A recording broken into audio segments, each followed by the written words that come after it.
আল্লাহ পাক রব্বুল আলামিন বললেন আলিফ লাম মিম, এই শব্দগুলোকে কাটা কাটা শব্দগুলো, এই শব্দগুলোর উপরে মাদ রয়েছে আলিফ ছাড়া, লাম এবং মিমের উপরে লম্বা একটা দাগ রয়েছে, এটাকে মাদ বলা হয়। এইগুলো অক্ষরকে টান করে পড়তে হয় 4 আলিফ পরিমাণ। এই অক্ষরগুলোকে, এই হরফগুলোকে বলা হয় হুরফে মুকাত্তাত। এর অর্থ, এই শব্দগুলোর অর্থ শুধু আল্লাহ পাক রব্বুল আলামিন জানেন, তাছাড়া এই পৃথিবীর বুকে কেউ জানে না, জানে না। আল্লাহু আলাম। এই শব্দগুলোর, এই হরফগুলোর, এই হরফগুলোর, এই অক্ষরগুলোর অর্থ যে কি হবে, এর মানে যে কি হবে, এর ব্যাখ্যা যে কি হবে, কেউ পৃথিবীর বুকে বলতে পারবে না। এমনকি নবীদেরকেও জানানো হয় না। আমার নবী মুহাম্মদ সকলে বলুন সাল্লাল্লাহু আলাইহি সাল্লাম, তিনাকেও এই সব হরফগুলোর, এই অক্ষরগুলোর অর্থ জানানো হয়নি। আল্লাহর নবী জানেননি। একে বলে কোরআন, একে বলে কোরআন, যার অর্থ আমরা তো খুব শিক্ষিত ব্যক্তি, জ্ঞানী ব্যক্তি, বুজুর্গ ব্যক্তি, আমরা অনেক লেখাপড়া করেছি, পড়াশোনা করেছি।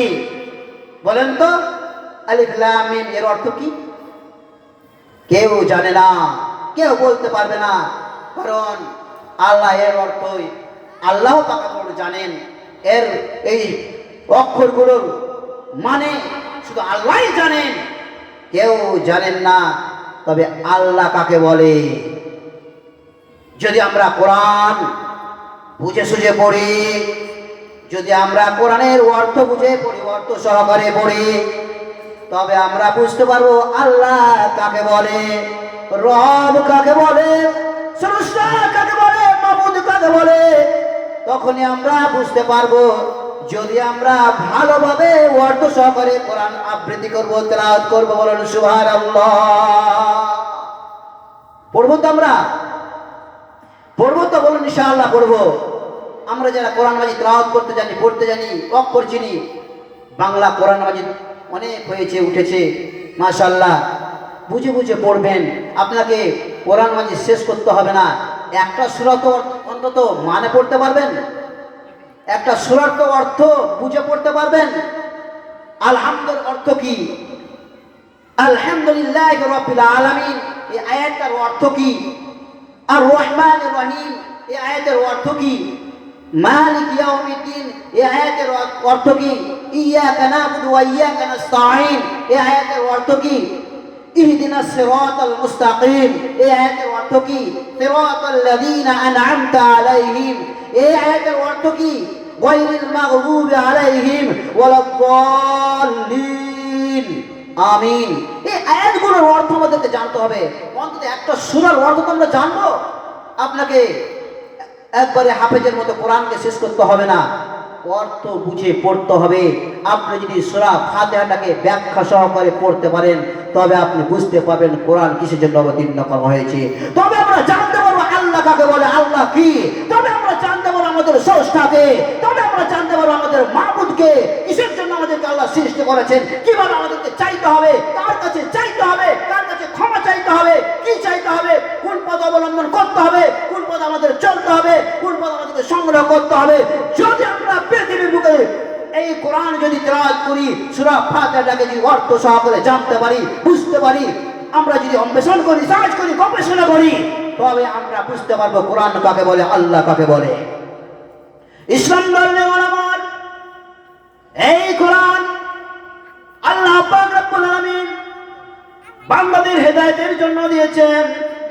আল্লাহ পাক রব্বুল আলামিন বলেন, লা রাইবা ফীহি হুদাল লিল মুত্তাকিন। এই গ্রন্থের মধ্যে, কোরআনের মধ্যে, এই গ্রন্থ এমন একটি গ্রন্থ, এমন একটি কিতাব যার মধ্যে লা রাইবা ফীহি, যার মধ্যে বিন্দু পরিমাণেও সন্দেহ নেই, বিন্দু মাত্রাও সন্দেহ নেই। কেউ আজ পর্যন্ত বলতে পারেনি যে কোরআনের মধ্যে কোন রকমের সন্দেহ রয়েছে, ভুল রয়েছে। যারা বলছে যে এই কোরআনের এই আয়াতগুলোতে ভুল আছে, তারা কি করেছে?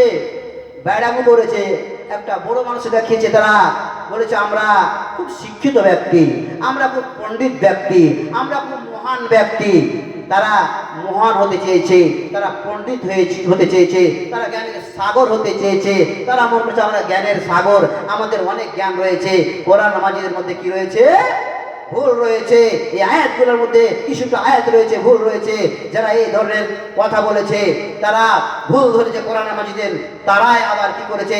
ইসলাম কবুল করেছেন। বলুন আলহামদুলিল্লাহ, বলুন আলহামদুলিল্লাহ। কোরআনকে যারা গবেষণা করেছে আর বলেছে ভুল হয়েছে, ভুল আছে, আবার তারাই ভুলকে ভুল বুঝতে পেরে তারা নিজেদের ভুলকে সংশোধন করে তারা ইসলাম গ্রহণ করেছেন। বলুন সুবহানাল্লাহ।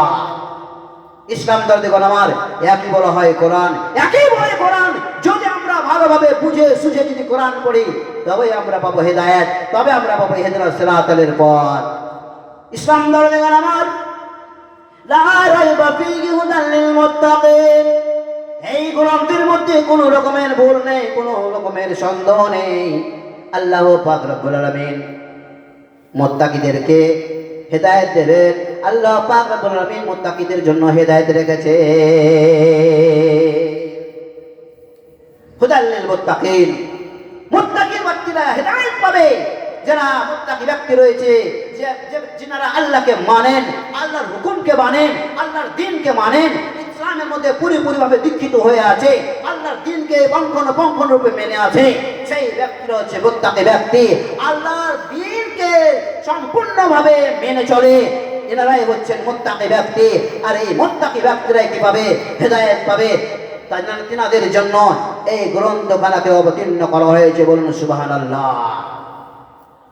যারা মুত্তাকি হবে তারাই তো কোরআন রিসার্চ করবে, গবেষণা করবে, তারাই তো করবে, তারাই তো দ্বীনের আলো ছড়িয়ে দেবে, দ্বীনকে বিস্তার করবে, কোরআনের দাওয়াত দেবে, হাদিসের দাওয়াত দেবে। যারা হেদায়েত পাবে, আর যারা হেদায়েত পাবে না, তারা তো কিছুই জানে না। আলাদরে তারা তো দ্বীন সম্বন্ধে ধারণা নেই, কোরআন সম্বন্ধে ধারণা নেই, তাদের তো ইসলাম সম্বন্ধে ধারণা নেই, নবী সম্বন্ধে ধারণা নেই, কি কাকে হাদিস বলে, কাকে কোরআন বলে, তাদের তো ধারণা নেই। তারা তো হেদায়েতের পথে আসে না, তারা তো হেদায়েত খুঁজে না, তারা তো হেদায়েত খোঁজার চেষ্টা করে না। তারা কিভাবে হেদায়েত পাবে? হেদায়েত পাবে শুধু মুত্তাকি ব্যক্তিরা। ইসলাম দর্দিগণ আমার, আমি বলতে চাই, আমরা হচ্ছে মুসলমান, আমাদের করণীয় রয়েছে, কর্তব্য রয়েছে। একজন মুসলমান হিসাবে আমাদেরকে কি করতে হবে? আমরা কি করব? ভালোভাবে কোরআনকে গবেষণা করব, কোরআনকে আবৃত্তি করব, কোরআনকে পড়ব, বুঝে সুঝে পড়ব। বিশ্বনবীর হাদিস, নবী মুহাম্মদ সাল্লাল্লাহু আলাইহি সাল্লাম বলেন, তোমরা কি করো? কোরআন আবৃত্তি করো, কোরআন মাজিদ তেলাওয়াত করো, কেননা রোজ কিয়ামতের দিন এই কোরআন তোমাদের জন্য সুপারিশ করবে। বলুন সুবহানাল্লাহ। এই কোরআন কিয়ামতের দিন সুপারিশ করবে, যিনারা কোরআন তেলাওয়াত করবেন, আবৃত্তি করবেন।